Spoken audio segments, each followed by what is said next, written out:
जमात जनाब सिराजुल हक साहब से कि वो आपसे मुखातिब हों और उसके बाद वो तराजू की रूनमाई भी फरमाएंगे और आपके सवालात के जवाब भी देंगे।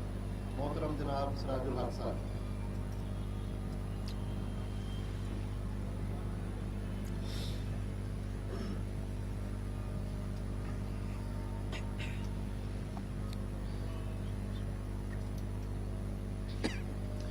अल्हम्दुलिल्लाह रब्बिल आलमीन वस्सलातु वस्सलामु अला रसूलिहिल करीम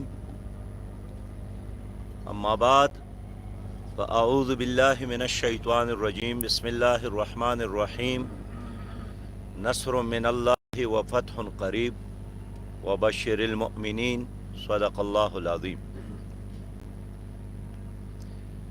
मेरे इंतहाई प्यारे भाइयों, मुअज़्ज़ज़ साफ़ी हज़रात, आप सबका शुक्रिया, बर वक़्त आप पहुँचे हैं।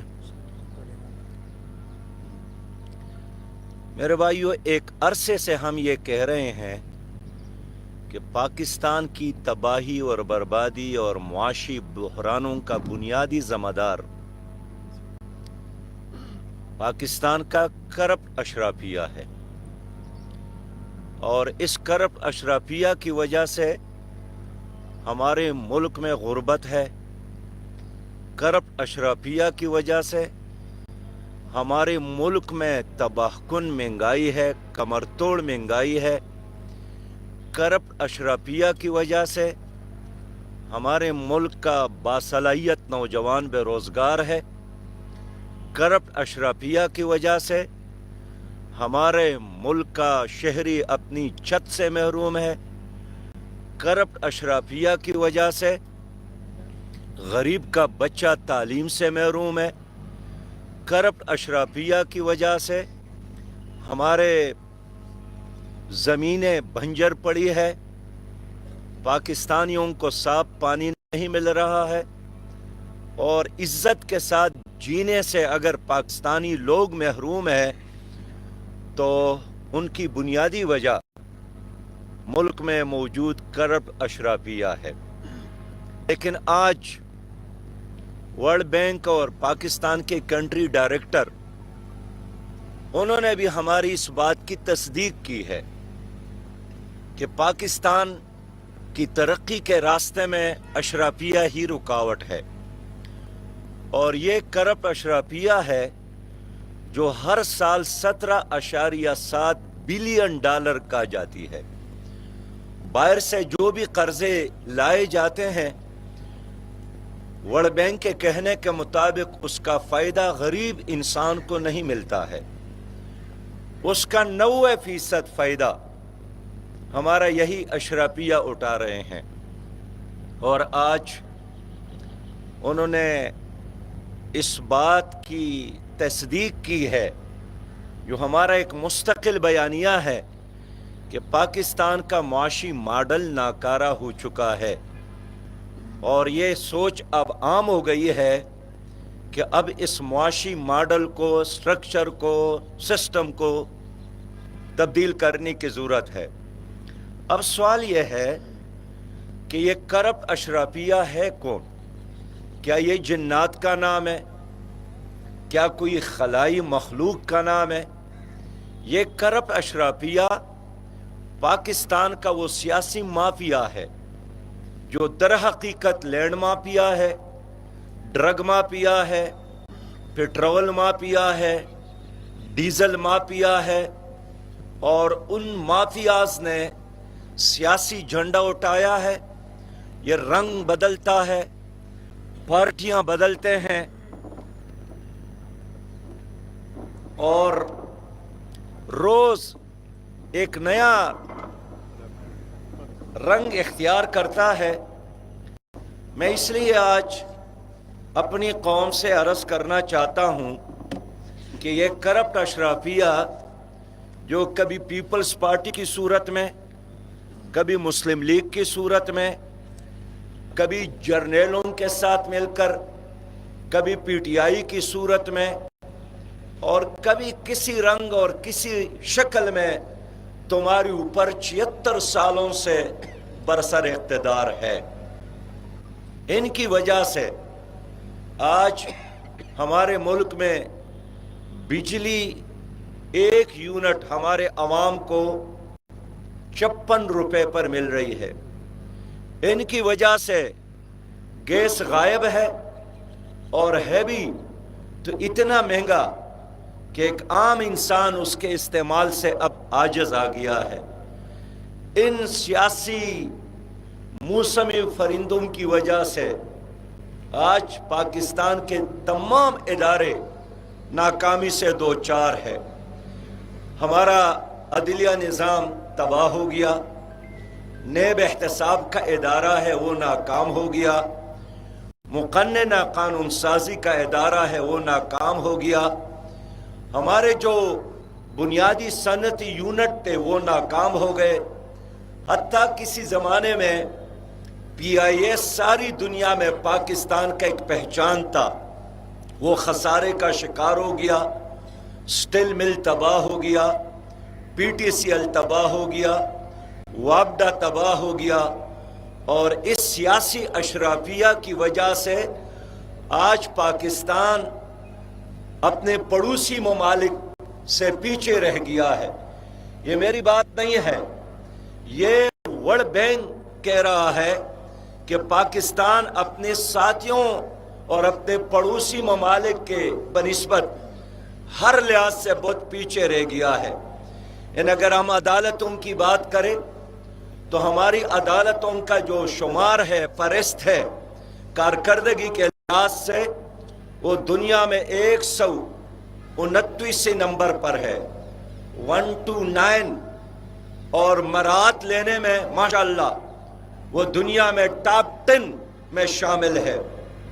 ہمارے تعلیمی اداروں کو دیکھیں کہ جہاں غریب کے بچے کے لیے دروازے بند ہیں، ہمارے یہاں کا کارنامہ دیکھیے کہ ان کے اپنے خزانوں میں اضافہ، ان کے بینک بیلنس میں اضافہ، ان کے شوگر ملز میں اضافہ، ان کے کارخانوں میں اضافہ، ان کے بینک بیلنس میں اضافہ، اور پاکستان کا ہر بچہ 3.25 لاکھ مقروض. پاکستان پر 80,000 ارب کا قرضہ، بلکہ قرضوں کا ایک حمالیہ ہمارے کندھوں پر. پاکستان کے 10 کروڑ عوام اس کرپٹ اشرافیہ کی وجہ سے غربت کے لکیر سے نیچے زندگی گزارنے پر مجبور. پاکستان میں 31% نوجوان بے روزگار اور اس میں مسلسل اضافہ ہو رہا ہے. کیا آپ نہیں دیکھ رہے ہیں؟ یہی نوجوان ہیں جو ہمارا سرمایہ ہے، لیکن ملک سے باہر نکلنے کی کوشش میں کبھی دور دراز کے سمندروں میں کشتیوں میں بیٹھ کر ڈوب رہے ہیں، کبھی مایوسی کی وجہ سے خودکشیوں کے شکار. ان حالات میں ہمارا غریب آدمی 2 وقت کے روٹی کا محتاج، اور ہم IMF کے غلام بن گئے. اور غلام اور کیا ہوتا ہے؟ غلام یہی ہوتا ہے کہ ان کا فیصلہ کوئی اور کرے. اقبال نے اس لیے فرمایا تھا کہ اے طائر لاہوتی اس رزق سے موت اچھی، جس رزق سے آتی ہو پرواز میں کوتاہی. تو انہوں نے طائر لاہوتی کو ورلڈ بینک اور IMF کا مقروض بنایا. تو کون ذمہ دار ہے؟ یہی کرپٹ اشرافیہ، جنہوں نے ایک سیاسی لباس پہن کر اپنے آپ کو مقدس بنایا ہے. وہ احتساب سے بالاتر ہے، کوئی عدالت ان کا احتساب نہیں کر سکتی، کوئی نیب اس پر ہاتھ نہیں ڈال سکتا. یہی کرپٹ اشرافیہ ہے. پاناما لیکس میں یہی لوگ ملوث ہیں، توشخانہ لوٹنے والوں میں یہی لوگ ملوث ہیں، پنڈورا باکس میں یہی لوگ ملوث ہیں، آپ کے بینکوں کو لوٹنے والے یہی لوگ ہیں. اور آج پھر وہی لوگ چاہتے ہیں کہ ہمیں ایک اور چانس دو، ایک اور موقع دو، تاکہ مزید موقع مل جائے اور اپنے آئندہ پشتوں کے لیے پیسہ بھی جمع کرے. اور ماشاءاللہ خیر سے تمام ان لوگوں نے اب اپنے نئے شہزادوں کو بھی इलेक्शन में उतारने का फैसला किया है, तो ये नहीं नए बरहमन आपके लिए तैयार हो रहे हैं, ये सियासी बरहमन तुम्हारे लिए तैयार कर रहे हैं।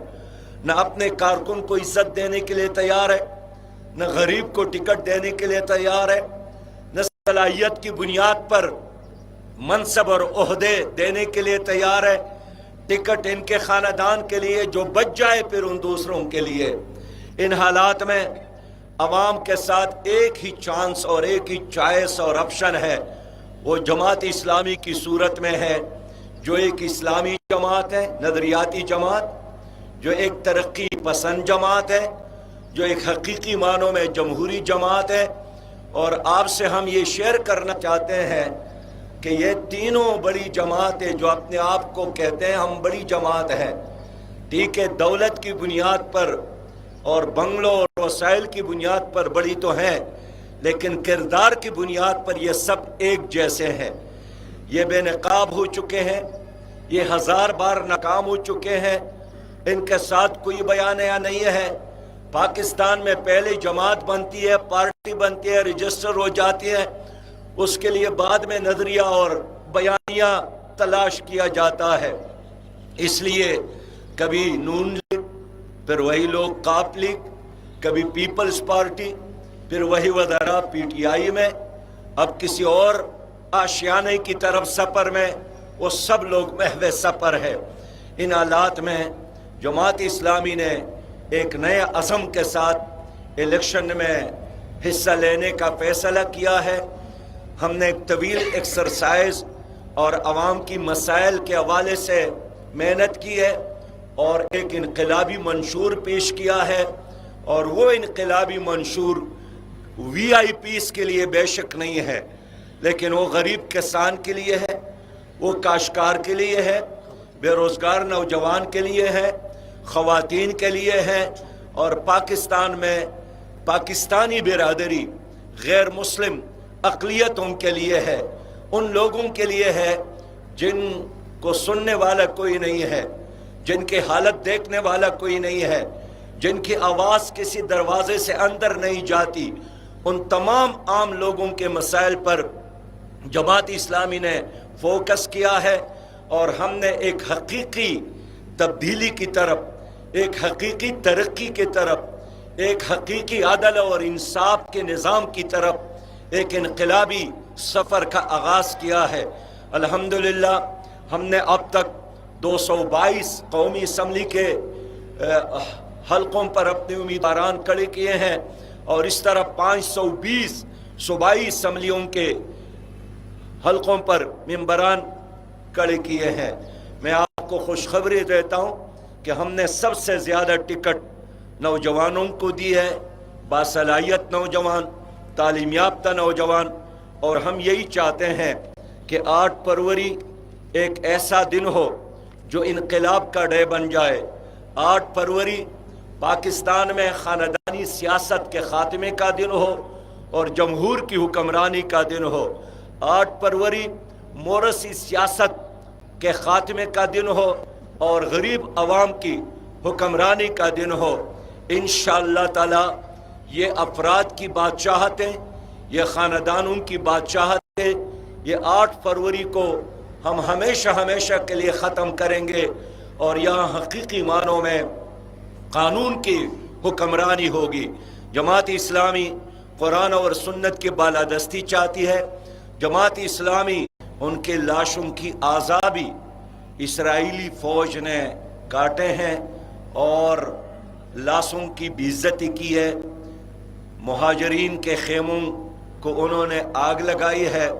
एक अज़ीम जुल्म बरपा है गज़ा में, लेकिन आलम इस्लाम के 58 हुक्मरान इस वक़्त उम्मत के मुजरम है कि जिन्होंने 80 दिन खामोशी इख्तियार की है।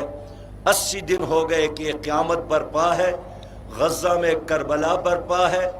साम्राज्य और इस्तेसाली और अमरीकी क़ुव्वतों ने उस पर बमबारी जारी रखी है, लेकिन हमारे हुक्मरान टस से मस नहीं हो रहे हैं। मैं एक बार फिर चाहूँगा कि आलम इस्लाम